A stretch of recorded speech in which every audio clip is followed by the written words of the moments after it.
Hey guys, check this out. I made this hat back in 2022 and gave it to one of my daughter's friends. He's a NC State student. And it was one of the original ones that I had made trying to figure out how I could wrap the cardboard with fabric and do some iron-on decals. And I told him, I said, man, you just wear it out, test it out, and you'll be kind of like my guinea pig. Well, 2 years later, he finally brought it back to me in this condition, which means he has actually worn the absolute piss out of it. And you can tell by the sweat stains, and I probably should have, matter of fact, I should have some gloves on while I'm handling this thing. But in today's video, I'm going to try and recreate this hat with my updated template, because this one was all cut by hand. But today I'm going to be using an SVG cut file that I have in my Etsy shop, and I'm going to be using my Cricut Explore 3, and I have 6 sheets of poster board. They are double layered, so that cuts it down to 3, obviously. But I use Super 77 spray and glue these together so that it adds a lot of structural integrity to it, makes it thicker and more durable.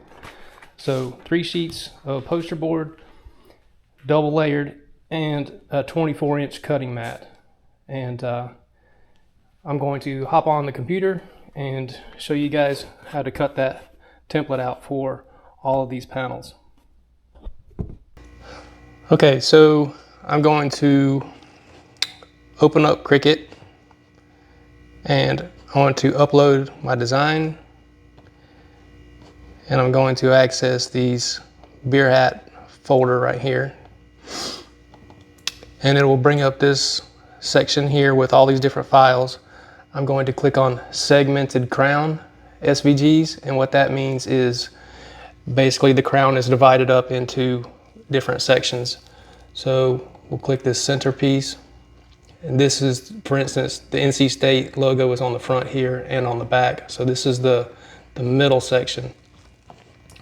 And I have the dimensions listed here, so when it goes onto the mat and it shows up extra large, we will be able to resize it to its proper size.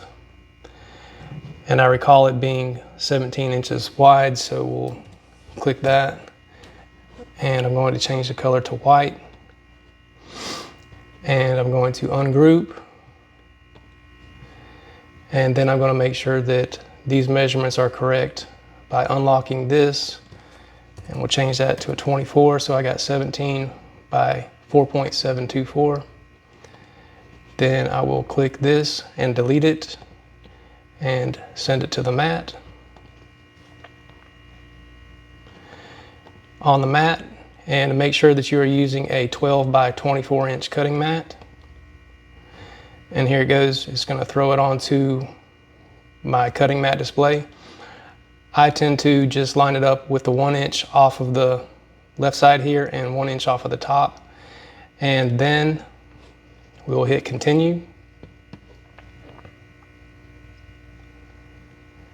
And while this connects, we wait.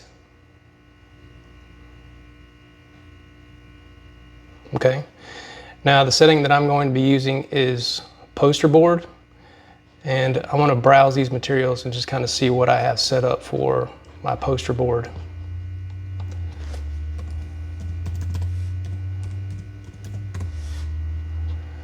No results found. Bookmarked. Double poster board. There we go. We'll check on those material settings. Double poster. 330 on the pressure with 3 cuts with a deep point blade. See that? 330 on the pressure, 3 cuts, deep point blade.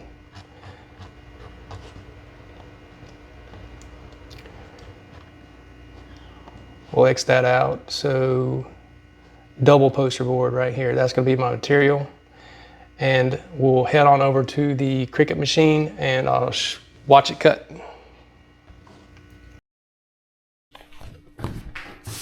I got my poster board. It's 12 inches wide. I'm going to come down 1 inch off the top.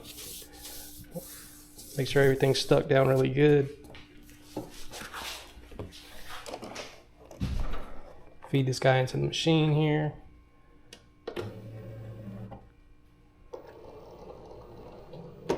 And what it's going to do is it's going to measure the length of the mat to make sure that I have the proper material loaded into it.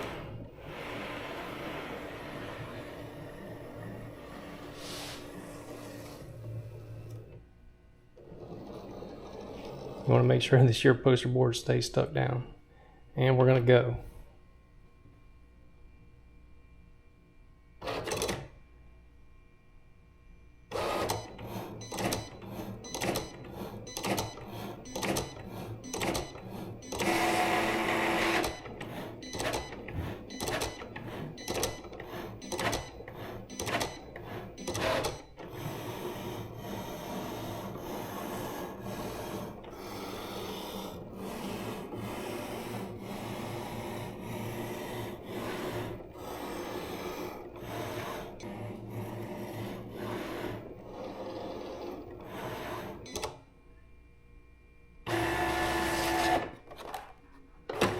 Eject the mat from the machine, and my blade's still sharp. It should have gone all the way through this.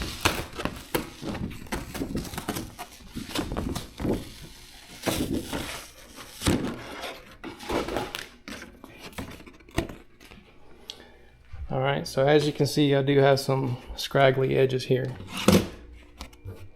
So simple fix on that. Just take a razor blade, finish off these edges here.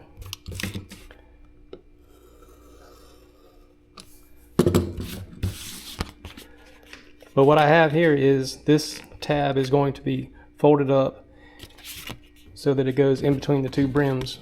But this section right here is for the middle of the crown. And next, we're going to be cutting this panel right here for the next section. And then the third one we'll do the side. And I also have cut files in here for these mending plates right here. And then what that is going to do is just kind of lock everything together when it's stitched. But we're not going to do that today. We're just going to show you guys how everything is printed out with the machine. Okay, let's clear this off of the canvas. Go back here to upload, upload image, browse, and select crown side external center SVG. And it's going to show up like that. Take note of your dimensions there, 15 by 170. We're going to take a look at this. There it is. Change the color to white. And then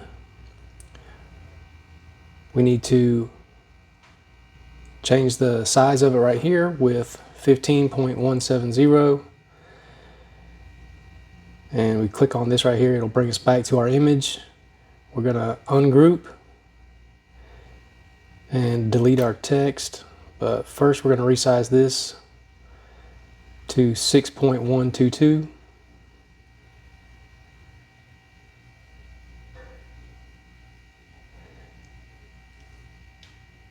And delete that text before we send it to the machine, and hit make. And make sure your mat is 12 by 24. We'll confirm that and bring it over here. And I like to move it around on the mat just a little bit so I have some space on the edges. And continue.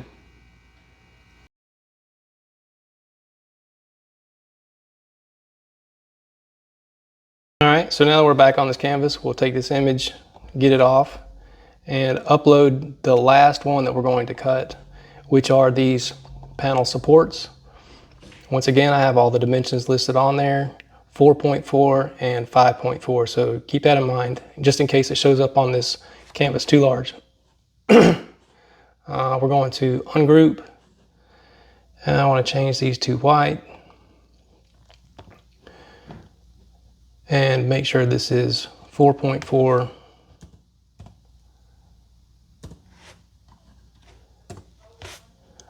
0.95. We'll just change this to 1 inch.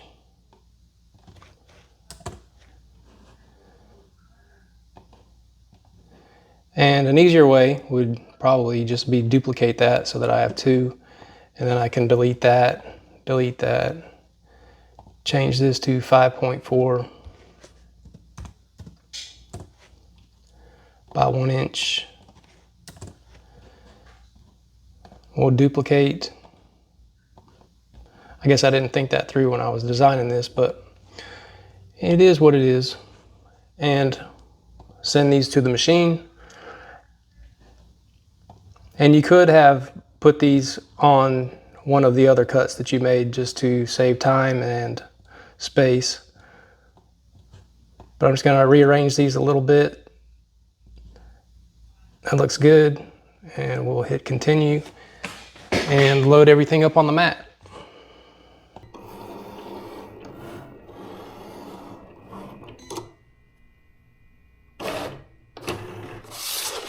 Let's see how lucky I got with cutting all the way through these.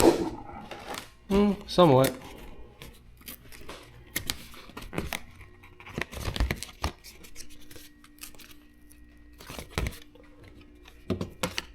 Move this guy out of the way real quick.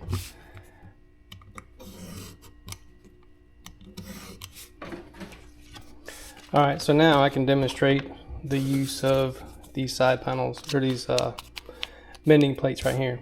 So once you have this wrapped with fabric and stitched along these sides here, you want to leave an extra bit of fabric here at the top and at the top here, so that your fabric will kind of overlay, and then you would take the 5.4 and kind of glue it right there, and then when you stitch at the top and then stitch at the bottom, it will hold that piece together. And the same thing goes with this middle section here. This is how you reattach these two together. You would just glue that on, and then this plate right here kind of holds all that together, so when you fold, you got something to connect those pieces that are divided. And the purpose for doing this is so that you can wrap the fabric around the panel and not have any frayed or cut edges. So if I were to not wrap the fabric around these individual panels, you would have some exposed fabric cut lines, and it would fray over time. But by wrapping the fabric around that and then stitching it to it, you can ensure that it's not going to come loose and to